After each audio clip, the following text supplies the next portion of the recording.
Hier soir dans TPMP, ça débattait de Nordan Lelandais. Et bien hier soir, on rendait justice sur le plateau de TPMP. Alors d'un côté, il y avait Mathieu Delormeau, petite cervelle et idéologue de l'extrême droite, qu'on connaît aussi pour ses positions homophobes et transphobes, qui nous explique tranquillement, avec l'assurance des gens qui ne doutent jamais, eh bien qu'il faut relancer le débat sur la peine de mort. Et puis de l'autre côté, nous avons l'autre moitié de cervelle, Benjamin Castaldi, qui nous explique tranquillement, en première partie de soirée, qu'on doit pouvoir, aujourd'hui en France, rendre justice par soi-même. Bienvenue dans leur monde, un monde dans lequel on se met des nouilles dans le slip, oui oui, et dans lequel, l'air de lien, on touche à nos fondamentaux civilisationnels, oui oui. En fait, ces gens ne pensent pas, ils ne réfléchissent pas, ils font du bruit avec leur bouche, ils piaillent, surtout, ils répètent beaucoup. Ce que dit cervelle numéro 1 et cervelle numéro 2, c'est précisément ce que nous dit un certain Éric Zemmour. Le même Éric Zemmour qui, tiens, occupe 52% d'antenne de l'émission politique, en tout cas des sujets politiques, des émissions de Cyril Hanouna. Sauf que pour en revenir à nos moutons, ça n'est pas pour rien qu'on entend un Castaldi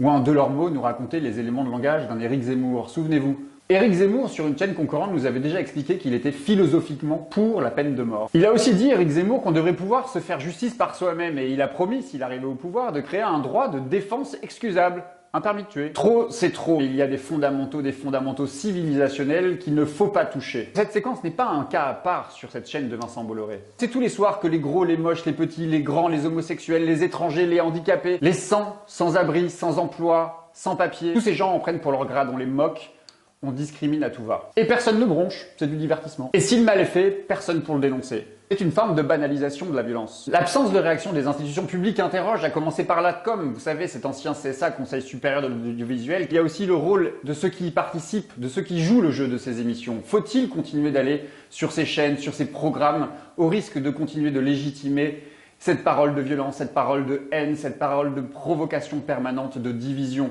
Parce que c'est bien un projet. A minima, les Delormeau, Castaldi et Hanouna sont les idiots utiles d'Éric Zemmour. Au pire, ils en sont les porte-flingues. Quoi qu'il en soit, il va sans doute falloir arrêter de les prendre pour des pites parce qu'ils sont dangereux. Condamné à mort, c'est du sang d'or.